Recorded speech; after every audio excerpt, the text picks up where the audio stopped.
21대 국회를 닷새 남기고 국민연금 개혁안이 화두로 떠올랐습니다.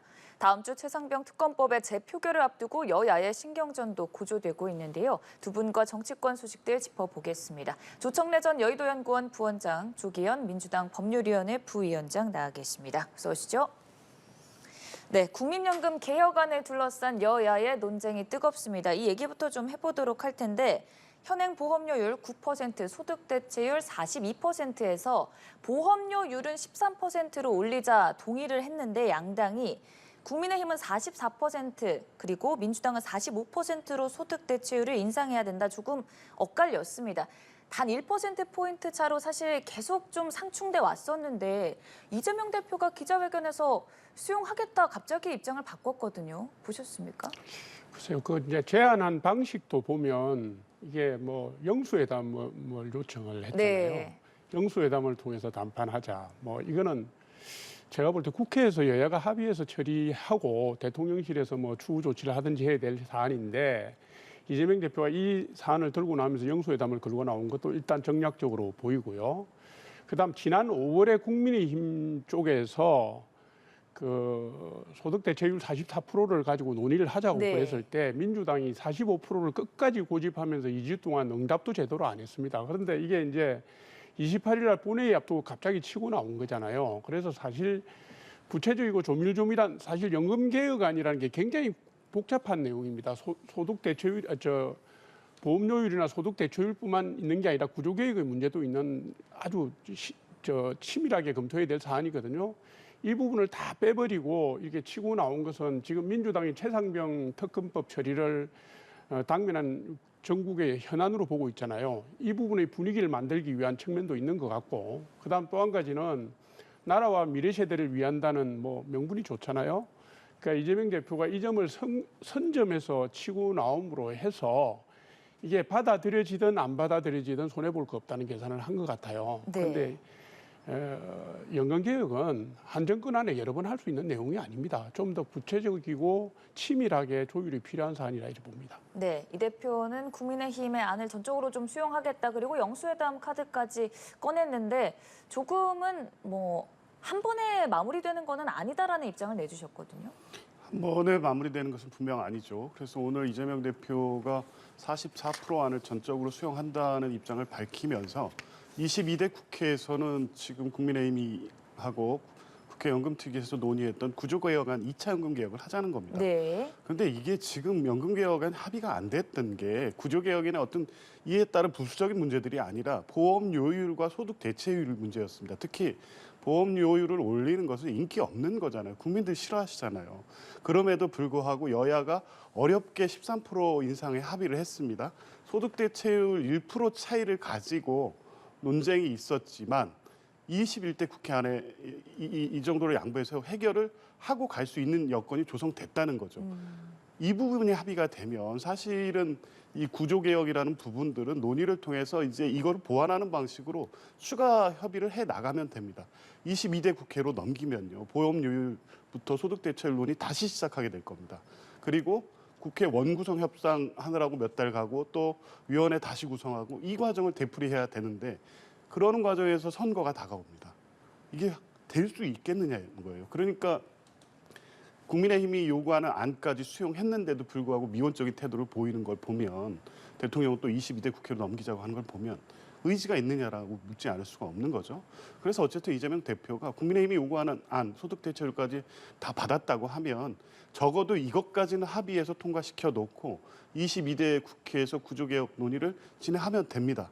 13% 보험료율 인상, 소득대체율 인상 다시 논의 시작하면 합의되기 어렵습니다. 그래서 반드시 21대 국회 안에 여야가 합의된 안이 있기 때문에 처리하는 게 맞다는 겁니다. 뭐 말씀처럼 이 대표도 21대 내로 좀 처리를 하자는 입장입니다만 사실 현실적으로 닷새밖에 안 남았고 국민의힘에서는 어찌됐든 계속 좀 재치전선에 있는 상황이지 않습니까? 그럼에도 좀 가능할 거라고 보세요? 가능하다고 봅니다. 그럼 뭐 국민의힘의 태도에 달려 있죠.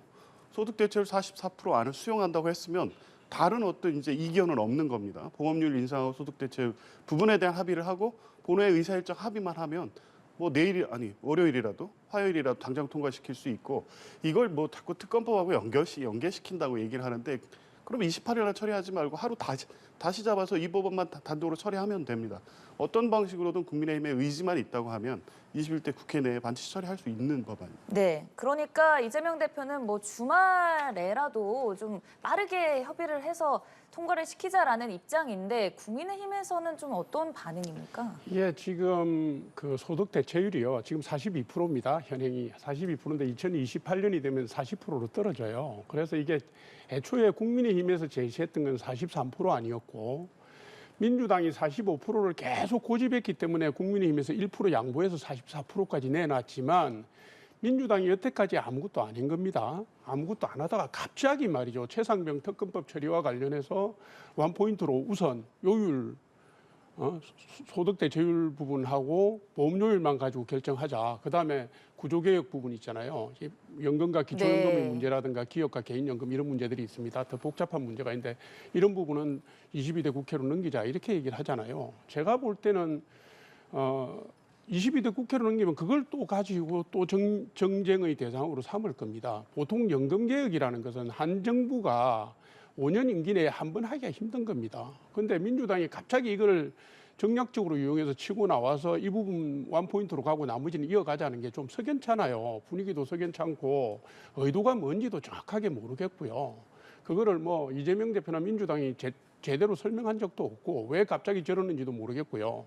그래서 이거는 뭐 국민의힘 내에서도 검토를 해보겠지만 이런 방식 같으면 뭐 짧은 기간 안에 대화를 해서 합의 이르기는 좀 쉽지 않아 보인다. 이 대표가 이 카드를 지금 꺼내든 게 석연치 않다고 느낀 이유는 뭐라고 봐요? 지금 시점이 그렇지 않습니까? 28일, 29일이면 이번 21대 국회가 끝나는데 오늘이 25일입니다. 네. 그러니까 지금 3일 남겨두고 이걸 갑자기 치고 나온 게 이게 무슨 의도겠어요? 그러면 지금까지는 연금개혁 특위의 쟁점을 몰랐습니까?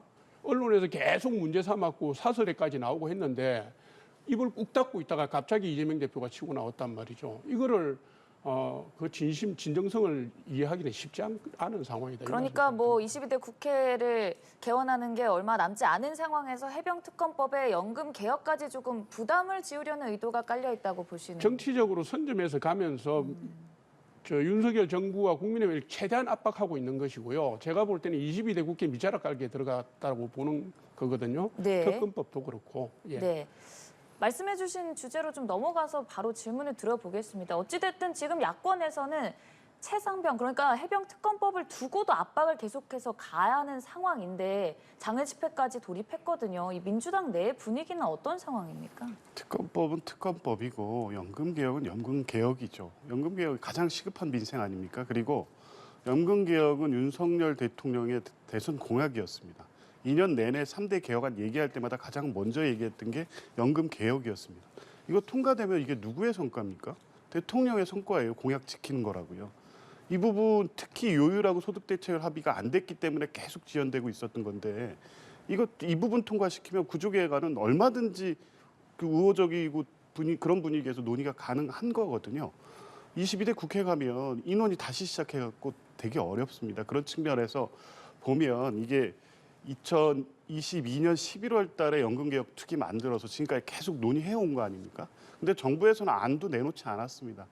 24개 시뮬레이션한 시나리오만 던져놓고 그래서 국회에서 받아서 지금까지 논의해 와서 소득 대체율 1% 차이 말고 이 정도까지 합의해 놓은 겁니다. 그럼 21대 국회 안에서 처리할 수 있는 조건이 다 완성이 된 거죠. 그래서 처리하면 되는 겁니다. 근데 5월 7일까지 이 기한이 좁혀지지 않으니까 5월 7일 날 주호영 위원장이 결렬 선언하거든요. 며칠 안 지났지 네. 않습니까? 1% 안을 받을지 말지에 대한 민주당 내부적 검토에 시간이 필요했던 겁니다. 그런데 다만 21대 국회에서 반드시 처리해야 된다는 기본 원칙을 갖고 있었기 때문에 지금이라도 민주당 안을 양보하고 또 민주당을 지지하는 사람, 시민단체 비판까지 감내하면서 하겠다는 거거든요. 그런데도 불구하고 받지 않는 것은 납득할 수가 없고요. 이걸 특검법하고 왜 연계시켜서 얘기하는지 이해할 수가 없습니다. 특검법은 28일 뭐 예정돼 있기는 한데 연금개혁하고 무슨 관련이 있습니까? 그게 뭐 연금개혁안을 같이 올리면 특검법이 처리가 되고 특검법만 따로 하면 처리가 안 됩니까? 지금 민주당 의지대로라면 지금 상태로 가면 재표결이 네. 이 그 결국에 국민의힘 이탈표가 어느 정도에 따라 그냥 이 달라지는 거지. 그 본회의에 상정하고 이것은 국민의힘이 동의 안 해도 표결로 다 처리가 됩니다. 그러니까 연금하고 아무 관련이 없는 얘기예요. 이거 같이 붙인다고 해가지고 여론이 뭐 따라가는 것도 아닐 거고요. 그러니까 처리하지 않을 명분을 찾기 위해서 자꾸 특검법 때문에 지금 연금 개혁을 갑자기 끌고 나왔다 이렇게 말씀하시는 것 같아요. 네, 그러니까 뭐 국민연금 개혁안은 빠르면 빠를수록 좋다는 입장이신 것 같고 해병 특검법의 경우에도 지금 야권에서는 재의결 절차 밟은 상황에서 바로 통과시키자는 데 의견이 모였던 것 같은데 여기서 17명의 이탈표가 나와야 민주당 입장에서는 통과가 되는 거 아닙니까? 그렇죠. 이게 현실적으로 가능하다고 보세요? 뭐 만만치는 않습니다. 실제 17명이라고 하는데 지금 공개적으로 입장 표명한 분이 오늘 최재형 의원께서까지 하면 이제 4분이고 조국 대표 얘기로는 한두 분은 더 있는 걸로 본인은 확인하셨다고 네. 하더라고요. 지금 이제 공식적으로 확인된 건 한 대여섯 분인데 이제 그분들은 어차피 무기명 투표이기 때문에 어떻게 할지는 모르죠. 근데 전반적인 분위기는 특히 22대 총선 낙선자, 낙천다들을 중심으로 해서 이 정부가 이렇게 가는 게 맞느냐, 계속적인 대통령 거부권 행사를 인정하고 가는 것이 장기적으로 볼 때 국민의힘에 득이 되지 않는다는 판단하시는 분들이 분명히 있을 것이고요. 그러면 이탈표가 뭐 17표까지 갈지 아니면 불출석이라는 방식으로 해서 자신의 의견을 표현한다고 하면 단순 숫자 계산으로 하면 25분이 안 나오면 180석으로 통과가 됩니다. 네. 그러니까 이제 어느 정도 그렇게 표결에 참여하지 않는 분이 또 나올지도 변수고요.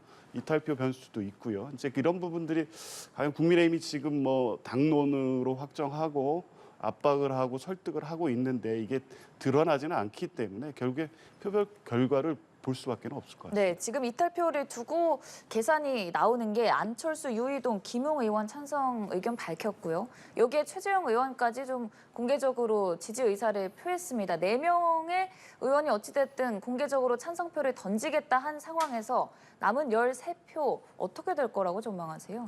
저도 사실 궁금합니다. 아, 어떻게 끝을 알 나올지. 수 없는. 네. 그러나 결론적 뭐 예측을 말씀드리면 부결될 겁니다. 네. 부결될 거는 맞는데 4표 플러스 알파 얼마나 나올지 이거는 뭐 사실은 저도 좀 궁금하고요. 민주당이 지난번에 박찬대 원내대표가 22대 국회가 개원되면 추진할 5개 특검 법안 중에 재발의할 법안 중에 최상병 특검 법안도 들어가 있습니다. 그러니까 민주당 원내 지도부도 이거는 부결될 거라는 걸 알고 뭐 예측을 그렇게 하고 있는 것 같아요.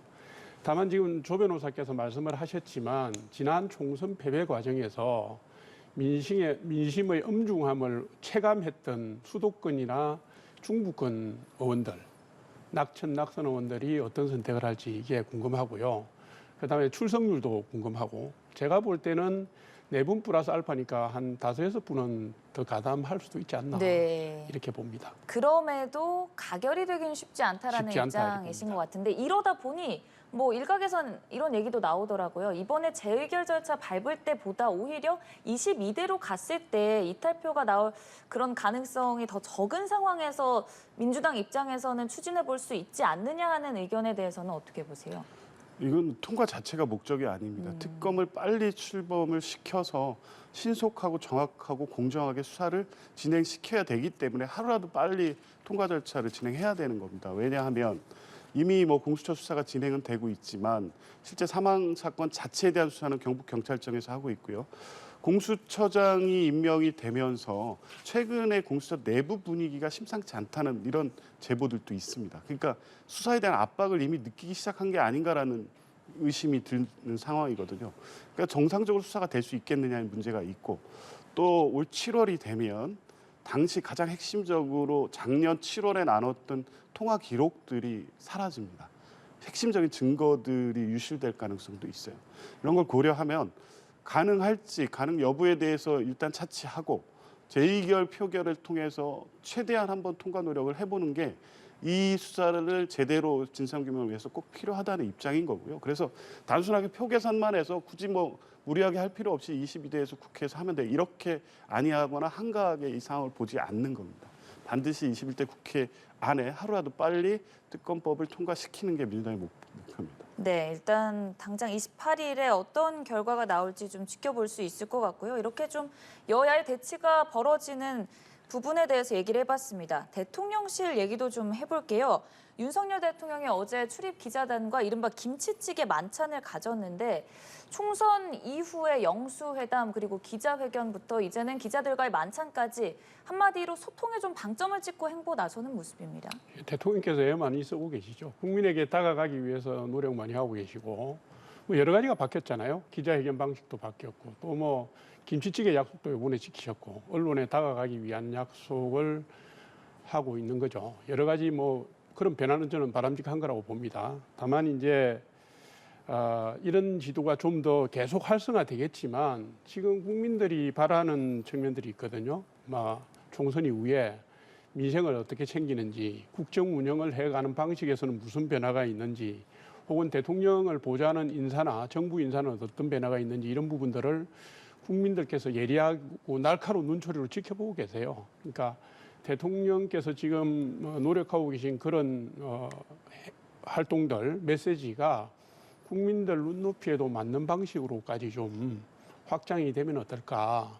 국민 여론을 좀 더 잘 참고하면 좋겠다 이런 생각을 갖습니다. 네, 윤석열 대통령 용산 가면은 김치찌개 대접하겠다 이런 말을 했었던 이후로 한 2년 만에 이렇게 실제로 좀 추진하는 모습이었는데 소통 행보 어떻게 평가하세요?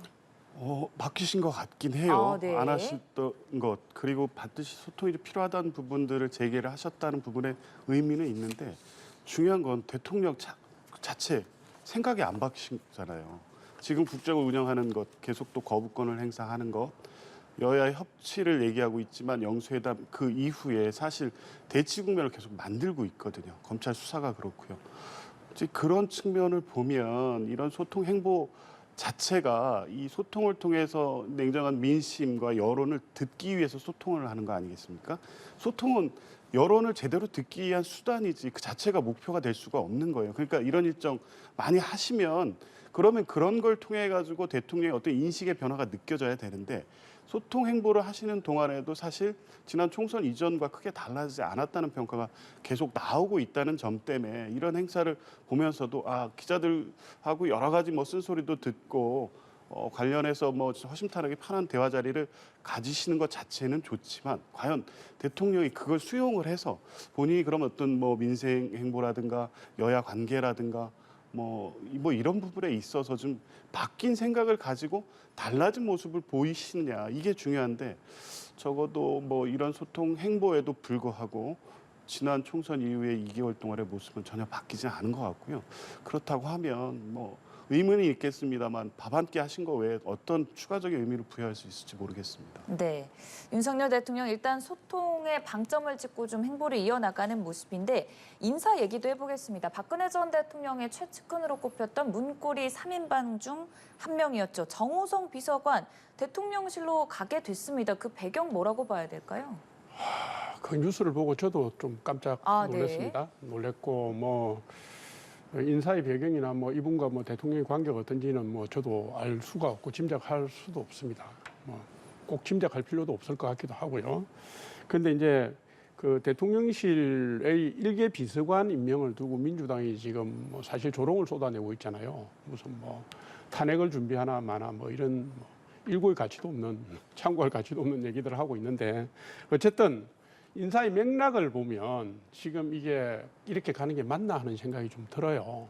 시점도 그렇고 국민의 여론도 그렇고 그리고 시민사회 수석실에서 3비서관을 할 인물이 대한민국에 그렇게 없는 것도 아닌데 이게 좀 평가 체계나 성찰 과정이 빠지지 않았나 이건 좀 아쉬운 점이 있다 이렇게 생각합니다. 네, 잠깐 언급을 해주셨지만 박주민 의원이 한간에 떠도는 소문으로 탄핵과 연관된 얘기가 있다라는 말까지 나왔거든요. 정치권에서 어떤 반응이 좀 돌고 있습니까? 설마 그렇겠습니까만 아무리 생각해봐도 그 배경을 납득할 수가 없기 때문에 그런 얘기도 나오는 것 같습니다.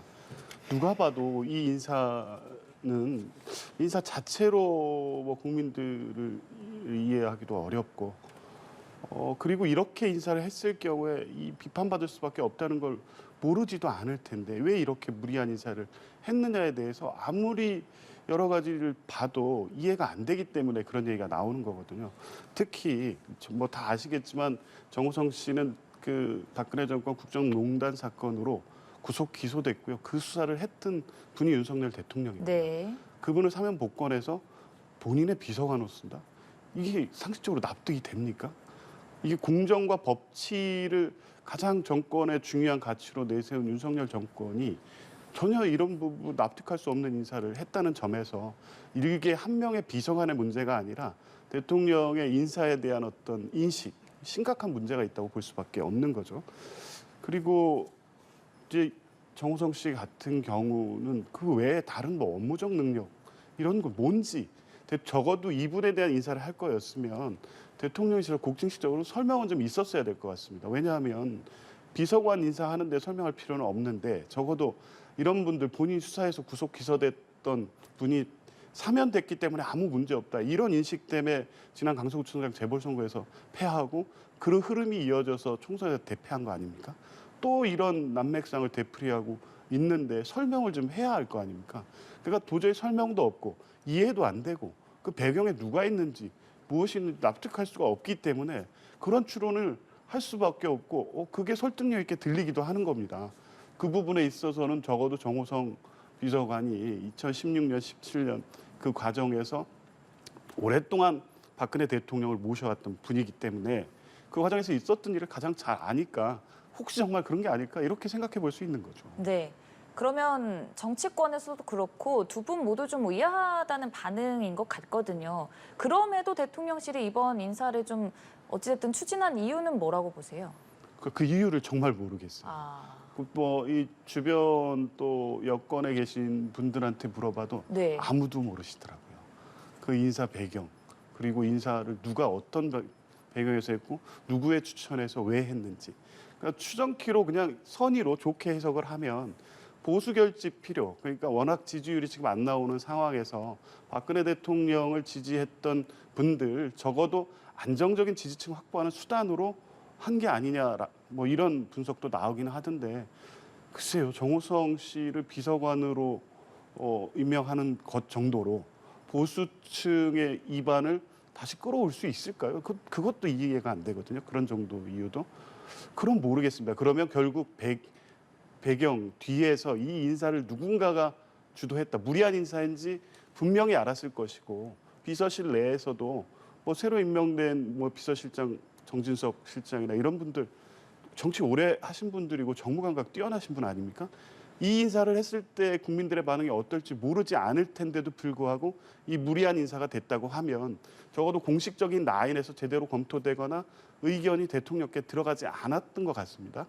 즉 이런 배경을 자꾸 의심할 수밖에 없거든요. 네, 뭐 보수 대통합이라는 카드 그럼에도 조금 의아함은 남는다라고 좀 말씀을 해주셨는데 보시기에는 어떤 이유라고 분석을 하셨어요? 그 인사에 대한 납득할 만한 이유가 있다면 네, 사람들이 이렇게 당황스럽지는 않겠죠. 그러니까 이게 어떻게 보더라도 아쉬운 건 아쉬운 겁니다. 네. 그러니까 그리고 정호성 비서관의 개인의 능력이나 인품은 저도 모르겠습니다. 그분의 능력이나 인품을 가지고 얘기를 하는 건 아니고 다시 한번 말씀드리지만 지금 시점이 아주 엄중한 시점이라는 걸 지적하고 싶은 거예요. 총선 참패 이후에 국정쇄신과 당쇄신을 해야 되는 시점에 글쎄요, 왜 이렇게 국민들이 지켜보고 계시잖아요. 나라가 어떻게 바뀌는지, 당이 어떻게 바뀌는지, 뭐 표면적인 외부적인 소통의 방식뿐만 아니라 내용이 바뀌기를 바라고 있는 건데 왜 이 시점에 맞춰서 이런 인사가 나온 건지 시점에 대한 자각이 모자랐던 건 아닌지 이런 생각이 들고요. 대통령실 내부에 제가 볼 땐 전체적인 민심의 흐름이라든가 그 현재 국정 운영이 어디로 가고 있다는 좌표 설정이라든가 그다음에 위기 관리를 할 수 있는 균형감 있는 전략 기능 이런 부분들이 좀 아쉽다, 부족한 거 아니냐 이런 생각이 들고요. 아무리 대통령의 고유 권한이라 하더라도 인사권에 관한 부분들은 이런 정도의 심각한 문제라면 제가 볼 때는 합의 구조가 좀 필요한 게 아닌가, 내부 논의가 필요했던 게 아닌가 하는 아쉬움이 있습니다. 네, 알겠습니다. 21대 국회 마지막 어떤 모습으로 좀 나타날지 지켜보도록 하고요. 오늘 두 분과 함께 여러 가지 정치권 얘기들 나눠봤습니다. 조청래 전 여의도연구원 부원장, 조기현 민주당 법률위원회 부위원장과 함께했습니다. 고맙습니다.